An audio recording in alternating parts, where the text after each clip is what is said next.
The reason I use my own computer is that the symbols, mathematical symbols, get changed on other people's machines. Either because I'm not saving it properly, or it's an older version or a newer version or something like that. And so I've had little, showing entanglement, I've had little telephones flying off instead of photons and so on. So we'll see how many telephones we get today. Okay, what I want to talk about, I just want to review quickly some of the things that other people have said and done, looking at the interface of consciousness and the physical reality through quantum theory. And then I want to say a little bit about something I thought about down here, looking at, well, you'll see. First of all, here's what's happened with computationalism. I would have thought that the last 40 or 50 years have demonstrated pretty clearly that there are aspects of higher mental processes into which the current armamentarium of computational models, theories, and experimental techniques offers vanishingly little insight. And this is by someone who started the whole computationalist movement in the first place. And so it seems that maybe something's going wrong here.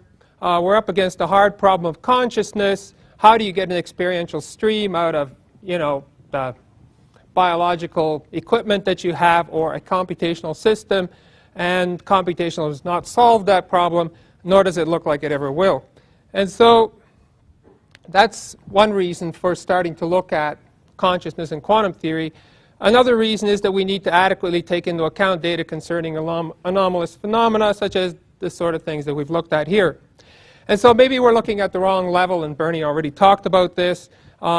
It's not the neural activity that gives rise to consciousness. Maybe we need to look somewhere else for consciousness. And so one place to pick is at the subatomic level, and so we're looking at quantum theory. Ian Marshall, psychiatrist, his wife is a physicist. Actually, they do the inverse. She writes about psychiatric things. He writes about physics things. And he proposed that the ground state of a Bose-Einstein condensate could be the basis for an alert, contentless state of consciousness, and that excitations of that ground state could be experienced as conscious phenomena. Bose-Einstein condensates, typically, such as rubidium gas, occur at low temperatures, and the brain is warm. But, said Herbert Ehrlich, if you apply sufficient energy to an appropriate biological system, then you can get greater coherence in that system, and so you're seeing quantum effects in biological organisms. And according to Marshall, it could be these Ehrlich sort of version of Bose-Einstein-like condensates that are going on in the brain and that give rise to our experience. Something similar was proposed by Mary Jibu and Kunio Yasui, that what you've got is proteins surrounded by water. They call these corticons. They form a system. And of course, we've talked about water here, ordered water. There's a lot of water in the brain. It could be ordered. That could be what retains memory. And then they've got these mechanisms for getting information in and out of it.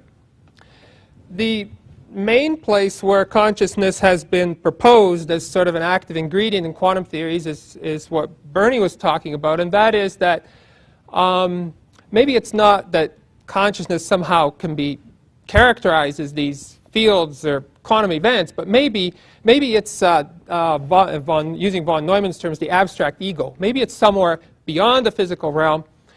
And this world is in a state of superposition until we observe it. And when we observe it, it collapses into a single experience reality.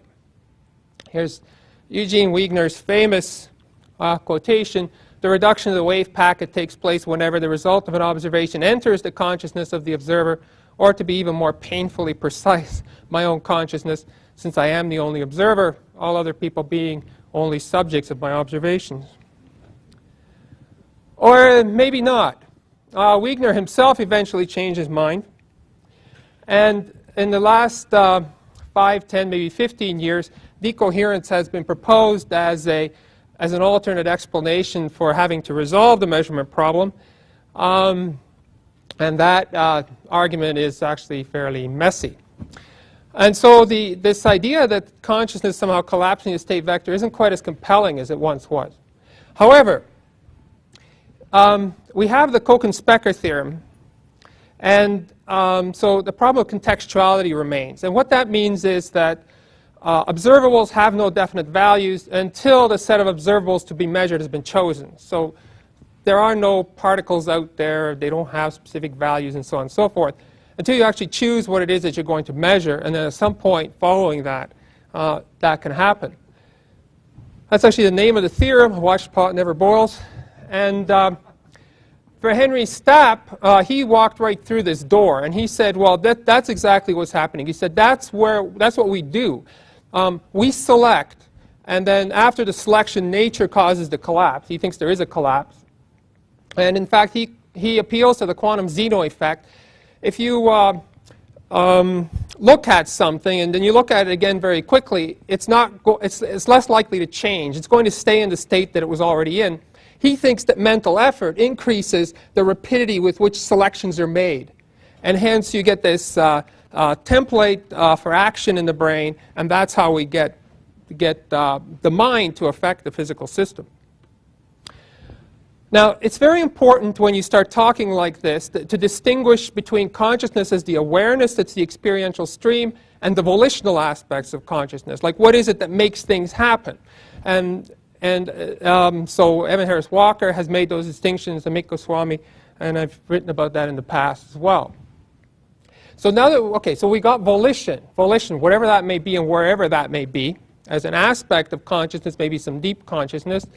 So Gene Burns has proposed that you get mental influence through quantum fluctuations of a particle's momentum. So a particle will have quantum fluctuations in its momentum, and she's calculated you need 4,000 molecules to be affected in order to produce a change in the action potential causing bodily sensation. Of course, she also extends that then to psychokinetic effects. What I think, I think that what I'm looking for here is I'm looking for a deep connection between consciousness and physical reality, and looking for it in the context of quantum theory. And so that's the idea here. I think there's something to this, perhaps. Some aspects of consciousness are modeled with these condensates. Volitional aspects could be selecting things, and they could play a role in ordering physical reality. And so let me just step up to quantum field theory, which is the basis for the contemporary standard model. But let me look at the Klein-Gordon field, the scalar field. And I thought there were 4 ways that you could possibly stick consciousness in here. One is it could modulate the activity of the conjugate field. Through parametric resonance, you could change the frequency. And this is, Courtney Brown alluded to the idea of changing frequencies last night. It could act as a separate field, interacting with the scalar field, or it could affect the quantum fluctuations of the field. Let's look at the last of those. After second quantization, the scalar field equation looks like this, the Klein-Gordon equation, where the D'Alembertian is just given by this. As you can see, it's just a second derivative with some junk attached. And there's your conjugate field pi, again with some fudge factors in front of the first derivative of the field itself. And here are the solutions, okay? The sort of the form of the solutions, where you get these mode functions, and in addition to the mode functions, you have annihilation and creation operators as being part of the solution. And so let's look at the Friedman-Robertson-Walker space-time. As Bernie said, the universe is slowly expanding right now. And if you look at and let's choose a Fock basis that is that will work for us. And in particular, you take the annihilation operator and you define the basis, the lowest energy state of your, or the lowest, the zero vector of your Fock basis is defined by annihilating it and getting the zero vector. Once you build that up, build that structure up, you can calculate the fluctuations. Then this is just the standard way in which you do that in quantum theory. And when you, after a little bit of arithmetic, this is what you get. And basically the point here is just that it's not zero. So you've got these fluctuations.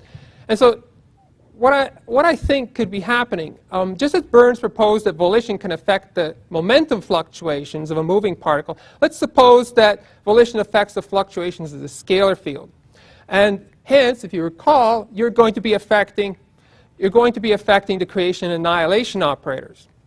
Those, in turn, change the number of particles that are present, and hence, among other things, space-time curvature. So, like, if you sort of think about this, it's like as you think and as things are going on mentally, you're affecting the creation and annihilation operators. So particles are being created and destroyed, and so on and so forth, all around you in the field, and those are changing the curvature of space-time and all the junk that's in there, like that's related to all the other fields.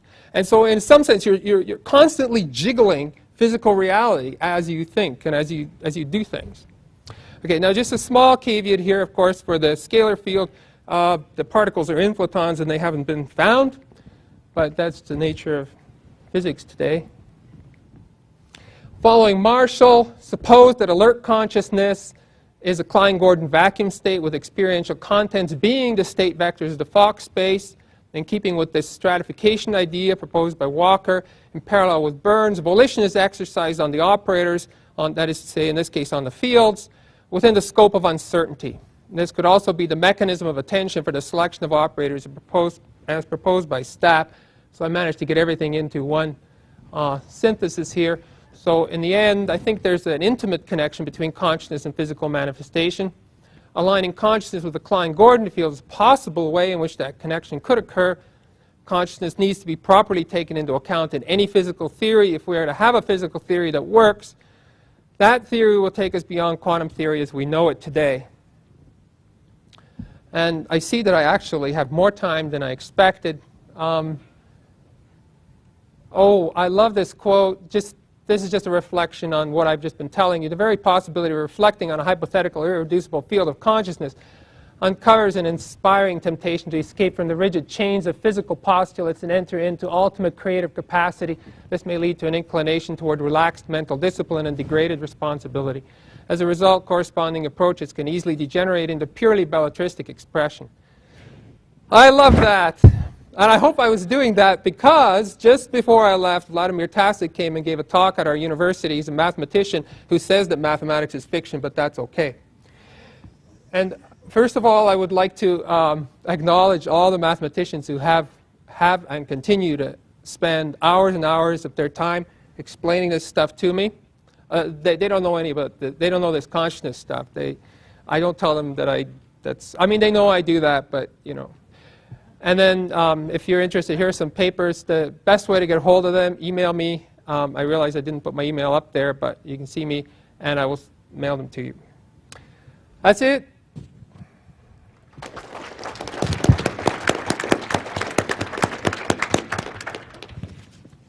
What is the sound of one hand clapping when you're carrying a microphone? We have a few minutes for questions here, so, okay.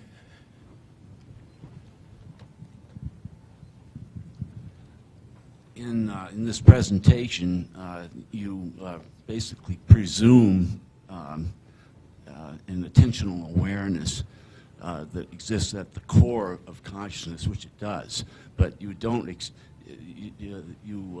I don't think there is a way for this explanatory scheme or this type of scheme to explain the essence of consciousness, which is the volitional awareness core. That is. It seems to me that it's fundamentally beyond such explanations. Any comment? I agree. No, I'm serious. I mean, okay. What I'm trying to do here is trying to see, like, I'm trying to feel my way into this, okay? So I'm trying to see, like, where can we connect them? Like, where are they coming together? Without really being able to understand exactly what that aspect, I call that deep consciousness in other places. And those of you familiar with David Bohm's idea of an implicate order, I don't like the mechanics of his theory, but I like the idea of the implicate order, that there's this domain, and this goes along, I think, with what Bernie's saying too. Like, there's this domain from which things originate, and sort of our experiential awareness shows up as one sort of version of that, and the physical world shows up as another, but somewhere deep inside they're linked together. And so I agree with you. I don't know what that volitional aspect is, but I think it's somewhere in that deep, what I call the deep consciousness or the implicate order. Stephen Hall, is the assumption on your part that only human consciousness shapes reality, or what about lower levels like a chimpanzee or even lower than that? No, I'm a panpsychist. I think that there's all kinds of mental influences and mental effects that are in addition to ourselves. I'm trying to bring the mic to people in the order in which they've caught my eye. Hello, Richard Mann. When people talk about the intelligence of the universe, or sometimes ask what I think is a nicer question, is the universe benign? It seems that they're implying that there's some kind of operator or some kind of preference. There are many possibilities that could occur, but there's a built-in tilt to the universe, as it were. So that other things being equal, which they never are, but lots of things happening, there's a tendency for certain things to occur more than others. And we could give a quality to that tendency. We could say it looks intelligent, or we could say it looks benign. But we wouldn't necessarily have to say that there was an intention that certain things happen, or that there be a willpower, a will or volition in this, if the built-in tendency of the universe is of a certain order. And we wouldn't need to wonder how these intentions bore fruit. I agree with you. I think the volition in it is on top of that. And it basically comes to this question of, is there free will? And I think there, no one has a definitive answer. Or people who think they do, I'm not sure they do. But I think there really is free will, and that's one way in which volition enters in. Now we have to be a little bit careful here, and this goes like to the M5 theory of Bob John and Brenda Dunn too. If you intend something at this level, it has to back up to another level or go down to a deeper level for it to actually make that kind of direct connection into physical reality. Yeah, Gary Schwartz, wonderful presentation. To a follow-up, I guess, to the previous question, where in your current thinking does the concept of intelligence come in here? Is intelligence something that's derived from consciousness? Are they two sides of the same coin? Is intelligence that which creates consciousness? Where does that fall within your framework? I think that there's a just as with consciousness itself and what we mean by the word consciousness, there's a continuum of what we mean by intelligence. So that very basic sort of computational acts can be regarded as being intelligent at one level. That's probably not what you're interested in. That's not probably the type of intelligence you're interested in talking about. So I think as you move away from that to more creative acts and to more fundamental or more or valuatively deeper or more meaningful acts, I think that you're talking about another type of intelligence. And I think that that's the intelligence that's hiding underneath these quantum fields, and that's somehow I'm sort of looking at its breakthrough point in a way, if you want to think of it that way. David Hines, I'm not a physicist, but considering that consciousness apparently is not an epiphenomena of brain, going back to the particle that was going to be either split or not split, when it was measured and the wave function being collapsed when it was measured, is it really any less tenable to assume that the observation collapsed the wave function and retroactively determined whether the particle was split or not than it is to assume that the particle determined what the operator was going to choose previous to its being split or not split?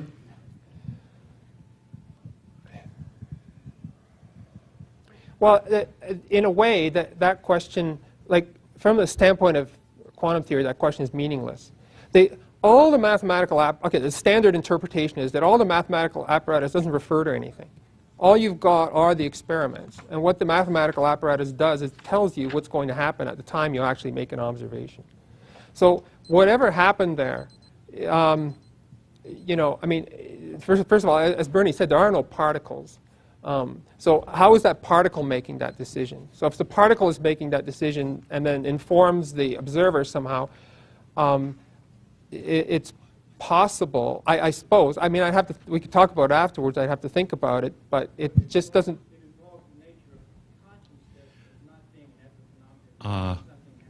I'm sorry, yeah, but no, we are out of time here, so much as it would be nice to continue the back and forth, let's thank our speaker.